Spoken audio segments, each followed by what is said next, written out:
India के सबसे बड़े व्लॉगर सौरभ जोशी की शादी में कितने पैसे लगे थे, इन यूट्यूबर्स को स्कूल में कितने मार्क्स मिले थे, ये जानकर आप शॉक होने वाले हो। जिस जानवर को आप ऐसे ही भगा देते हो वो इस दुनिया का सबसे परफेक्ट क्रिएचर है और आपको इसका कुछ पता ही नहीं। और कैसे आप अपने स्कूल के असाइनमेंट्स ऑनलाइन अपलोड करके लोगों से करवा सकते हो, ऐसे कैसे? तो बताता हूँ, तो इस वीडियो को एंड तक देखना और अभी तक चैनल को सब्सक्राइब नहीं किया तो सब्सक्राइब करके बेल आइकन जरूर दबा देना। नंबर 15, एक बार इस फोटो को देखो। ये फोटो में दोनों बुजुर्ग लोग एक्चुअली में माँ और बेटे हैं। ये जो आदमी है ये 80 साल का है और बढ़ती उम्र की वजह से ये खुद ओल्ड एज होम में जाकर रहने लगे क्योंकि इनका कोई भी ख्याल रखने वाला नहीं था। और जब ये बात उनकी 98 ईयर ओल्ड माँ को पता चली तो वो खुद भी ओल्ड एज होम में आ गई। वो भी इसलिए नहीं क्योंकि उनको जरूरत थी, बल्कि इसलिए आए ताकि वो अपने बेटे की मदद कर सके और ओल्ड एज होम वालों की भी हेल्प कर सके अपने बेटे का ख्याल रखने में। यानी इस उम्र में भी माँ अपने बच्चों को हमेशा प्यार करती है। नंबर 14, इजिप्शियंस कैट की पूजा ऐसे ही नहीं करते थे। रिसर्चर्स मानते हैं कि कैट बायोलॉजिकली सबसे परफेक्ट क्रिएचर हो सकता है। मतलब परफेक्ट काफी सब्जेक्टिव चीज है। अगर आप थ्रू आउट हिस्ट्री देखें तो कैट की जो बॉडी स्पेसिफिकेशन है वो बहुत अच्छी है और पिछले मिलियंस ऑफ ईयर्स में भी इनका एवोल्यूशन काफी कांस्टेंट रहा है। यानी ज्यादा चेंज नहीं आया बल्कि हर एक चीज और भी ज्यादा फाइन ट्यून होती गई है। यानी कि बेटर आई साइट और अच्छी हियरिंग स्ट्रेंथ, एजिलिटी, सब कुछ किसी परफेक्ट क्रिएचर की तरह। नंबर 13, दुनिया में कई तरीके की फोबिया होता है और कुछ तो ऐसे होते हैं जिन्हें देखकर लगता है कि भाई ये क्या चल रहा है। जैसे कि ये खाली ग्लास जो देख रहे हो ना आप, हाँ भाई ये देख कर भी लोग डर जाएंगे। इसे सिनेस्ट्रिका फोबिया कहते हैं और ये एम्प्टी बियर ग्लास का डर है। मतलब ऐसा नहीं कि किसी भी खाली ग्लास को देखकर आदमी डर जाएगा। अगर उसने ग्लास में बियर डाली है और धीरे धीरे वो बियर खत्म हो रही है तो उसे डर लगने लगेगा और पूरा ग्लास खाली देखकर उसे एंग्जाइटी अटैक भी आ सकता है। हाँ, ये इतना ज्यादा सीरियस है। ऐसा ज्यादातर अल्कोहल एडिक्ट के साथ ही होता है। नंबर 12, क्लाइमेट चेंज एक बहुत बड़ी प्रॉब्लम तो है, लेकिन फिर भी देखा जाए तो अभी का मौसम ठीक ही है क्योंकि करीब 232 मिलियन साल पहले एक ऐसी बारिश हुई थी जो 2 मिलियन साल तक चलती जा रही थी। यानी कि नॉन स्टॉप बारिश 2 मिलियन ईयर्स तक। और इसका रीजन था वोल्केनिक इरप्शन और क्रेजी ग्लोबल वार्मिंग। यानी कि यहाँ का टेम्परेचर एकदम से स्काई रॉकेट हो गया था। हर जगह पर वोल्केनो फटने लग गए जिस वजह से बहुत सारी ग्रीन गैस एक साथ रिलीज हुई और इसकी वजह से ऑब्वियसली ओशंस स्टीम बनना शुरू हो गए, आइसबर्ग मेल्ट होना शुरू हो गए और नॉन स्टॉप बारिश हो गई। नंबर 11, कई बार फुटबॉल का जो मैच चल रहा होता है वो कैंसिल हो जाता है और कैंसिल होने के कई सारे रीजन हो सकते हैं, लेकिन इससे वियर्ड रीजन आज तक आपने नहीं सुना होगा। दरअसल एक जर्मन फुटबॉल प्लेयर के बच्चे ने रेफरी को ही काट लिया। जर्मनी में एक फुटबॉल मैच चल रहा होता है और उसमें खेल रहे एक जर्मन प्लेयर का बच्चा ग्राउंड पर था। वो शायद मैच देखने आया था और फिर पता नहीं क्या हो गया कि उसे रेफरी पर गुस्सा आया और उसने रेफरी के टेस्टिकल्स पे काट लिया। फिर क्या था, मैच को इंजरी की वजह से स्टॉप करना पड़ा, लेकिन प्लेयर की इंजरी नहीं बल्कि रेफरी की इंजरी। नंबर 10, ये 6 लड़के लिटरली सबसे कूल लोगों में से एक होंगे क्योंकि 1966 में उन्होंने एक आइलैंड डिस्कवर किया था और वहीं पर रहने का फैसला लिया। नहीं, ये उनका खुद का चॉइस नहीं था बल्कि मजबूरी थी। ये टोंगा से थे और ये अपने बोर्डिंग स्कूल से भागना चाहते थे, जिसके लिए उन्होंने एक बोट बनाई और बस समुद्र में निकल गए। लेकिन इन्हें जहाँ जाना था वो वहाँ पहुँच नहीं पाए। वाटर के फ्लो की वजह से ये किसी रैंडम आइलैंड पर आकर अटक गए। ये हुआ था 1965 में और फिर इन्होंने सोचा कि इन्हें कैसे भी सरवाइव करना पड़ेगा।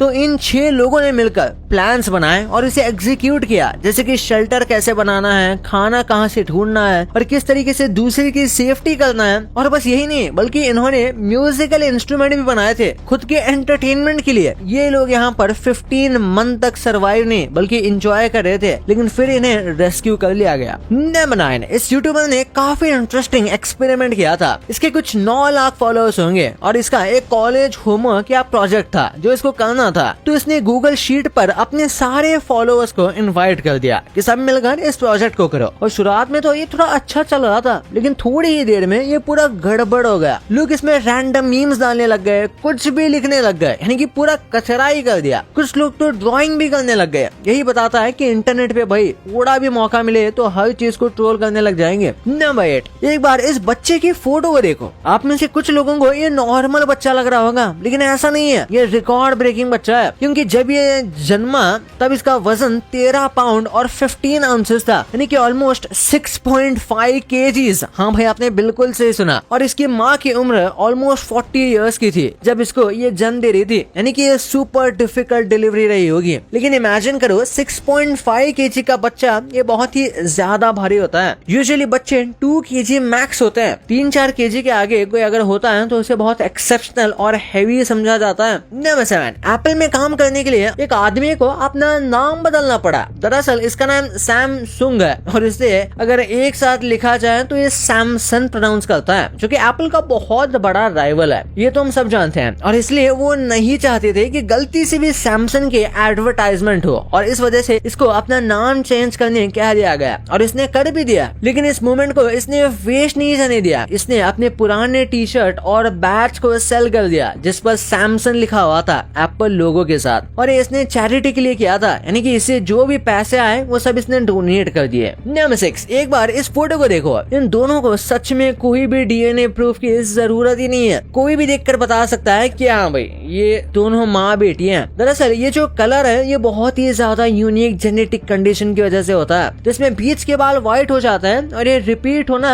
वैसे तो काफी रेयर है, लेकिन जब इस औरत की बच्ची हुई तो उसके पास भी सेम जेनेटिक कलर था। नंबर 5, यार एक क्लाइंबर ने जापान के सबसे आइकॉनिक पहाड़ माउंट फूजी पर चढ़ के सोचा कि भाई डोमिनोज की डिलीवरी को टेस्ट किया जाए और टॉप पर खड़े होकर पिज्जा ऑर्डर कर दिया। अब उसे लगा कि इतने ऊपर कौन ही एक्सेप्ट करेगा, लेकिन ऐसा नहीं था। एक आदमी ने सच में एक्सेप्ट कर लिया और पिज्जा बॉक्स लेकर वो ट्रैक पर चढ़ गया। इस ट्रैक को कंप्लीट करने में ऑलमोस्ट 6 घंटे लगते हैं, लेकिन ऑब्वियसली इस डिलीवरी वाले ने पूरा ट्रैक कंप्लीट किया, जिसके लिए बहुत ज्यादा पैसे भी लिए गए क्योंकि ये कोई नॉर्मल डिलीवरी नहीं थी। इसने $962 लिए, जो कि सुपर हाई प्राइस है डिलीवरी के लिए। लेकिन डिलीवरी मैन ने ये पूरा ट्रैक इजीली किया और इसके कई सारे वीडियो सोशल मीडिया पर आपको देखने को मिलेंगे। नंबर 4, कभी कभी लगता है कि हमारा दिमाग खुद का ही दुश्मन है, क्योंकि एक स्टडीज ने ये शो किया कि हमें कोई भी इंसल्ट करता है तो वो हमें 20 साल तक याद रहती है। यानी जब हम उस आदमी को देखेंगे तो वो हमें वही चीज याद आएगी। यहाँ तक कि कभी कभार हम सेल्फ डाउट भी करते हैं, तब भी वो इंसल्ट हमें वापस से रीसर्फेस होगी। यानी दिमाग इतने लंबे टाइम तक ये रिकॉल करता है। लेकिन अगर किसी ने हमें कॉम्प्लीमेंट दिया है तो वो ज्यादा से ज्यादा 30 दिन तक याद रहता है। वैसे स्टडी का कोई 100% प्रूफ बैकिंग तो नहीं है, पर आप भी शायद बिलीव ही करोगे कि ऐसे ही हमारा दिमाग काम करता है। नंबर 3,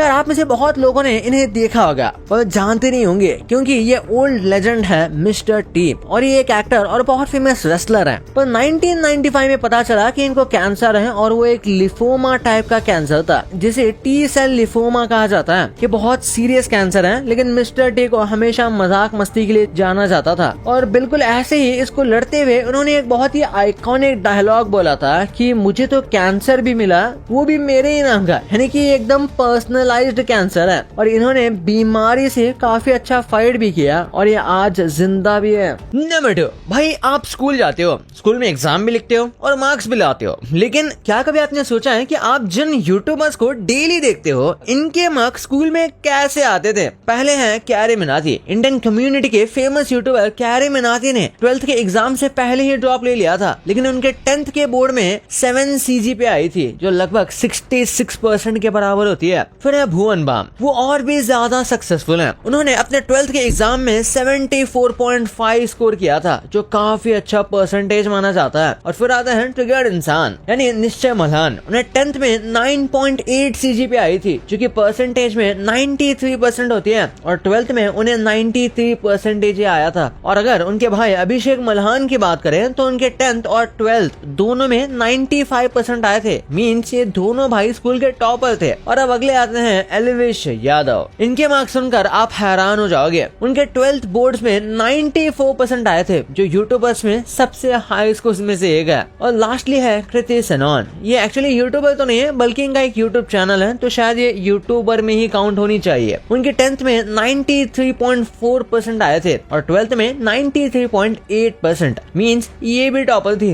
नंबर 1, क्या आपको पता है कि इंडिया के सबसे बड़े ब्लॉगर सौरभ जोशी की शादी में कितने पैसे लगे थे? चलिए आज हम इसे कैलकुलेट करते हैं। शादी का सबसे बड़ा खर्चा वेन्यू का होता है। सौरभ ने अपनी शादी ऋषिकेश के तपोवन एरिया के एक प्राइवेट रिजॉर्ट में की थी, वो भी बहुत लिमिटेड गेस्ट के साथ, और उस रिजॉर्ट का नाम अभी रिवील नहीं हुआ, तो एग्जैक्ट वेन्यू की कॉस्ट निकालना तो पॉसिबल ही नहीं है। और तपोवन में नॉर्मल वेडिंग की एवरेज कॉस्ट 10 लाख से 50 लाख होती है, तो अगर हम इसके बीच के नंबर लें तो वो सही होगा, क्योंकि सौरभ ने अपनी वेडिंग बहुत कम गेस्ट के साथ और नॉर्मल तरीके से करी है। और उसके बाद बात करते हैं वेडिंग आउटफिट्स की। सौरभ ने अपनी शादी में एक स्पेशल शेरवानी पहनी थी जिसमें डायमंड से S और A लिखा हुआ था। ऐसी कस्टम शेरवानी का प्राइस लगभग अराउंड 3 to 4 लाख होता है और बाकी फैमिली मेंबर्स लाइक उसके पापा, चाचा और उसके भाई पीयूष, साहिल, कुणाली और उसकी मम्मी, चाची के सारे आउटफिट्स ये मिलाकर total cost approx 7 to 8 lakh तक चला जाता है। एंड देन उनके नए घर के डेकोरेशन और वेडिंग शूट का खर्चा अप्रोक्स 5 लाख आप मान सकते हो। और इसके बाद सबसे महंगा आइटम था रोलेक्स वॉच जिसे सौरभ जोशी ने खुद पहन रखी थी, तो उसकी प्राइस भी लगभग 13 से 14 लाख के आसपास होती है। और लास्ट में उन्होंने एक रिसेप्शन पार्टी भी रखी थी जिसमें उन्होंने उत्तराखंड के CM, अपने रिलेटिव्स, फ्रेंड्स और सभी बड़े क्रिएटर्स को बुलाया था। और ये रिसेप्शन पार्टी हल्द्वानी में थी जिसके average cost around 15 to 20 lakh होगी क्योंकि उन्होंने उसमें ही लेडी संगीत एंड काफी अच्छा फंक्शन किया था। तो आप मान के चल सकते हो कि इनकी टोटल शादी का खर्चा